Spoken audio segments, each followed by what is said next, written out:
Hi అండి. ఇక్కడ మా అక్క పూలు కోస్తుంది అనుకుంటున్నారా? కాదండి, నా కోసం గోరింటాకు కోస్తుంది. నాలానే గోరింటాకుని ఇష్టపడే వాళ్ళు మీలో కూడా ఉండే ఉంటారు కదా. నాకు గోరింటాకు అంటే గుర్తొచ్చే ఒకే ఒక డిజైన్ ఇదేనండి. అండ్ మా సూరజ్ చూడండి ఎంతో ఇష్టంగా తన తమ్ముడు పేరుని చేయి మీద రాయించుకుంటున్నాడు.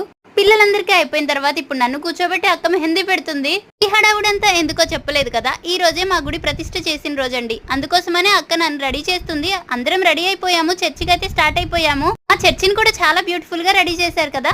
మన సైడ్ నుంచి నాన్న అయితే ఈ స్ట్రేంజర్ బాక్స్ ని గిఫ్ట్ గా ఇచ్చాడు. మేము వెళ్ళేసరికి ప్రేయర్ కూడా స్టార్ట్ అయిపోయింది. సో అందుకోసమే బయట కూర్చున్నాము. నాతో ఉన్న క్యూటీ పై పేరు హవిలా అండి. చాలా క్యూట్ గా ఉంది కదా, మా తమ్ముడు వాళ్ళ పాప. ప్రేయర్ కంప్లీట్ అయిన తర్వాత భోజనాలు స్టార్ట్ అయిపోయాయండి. నేనైతే మా టీమ్ తో కలిసి తింటున్నాను.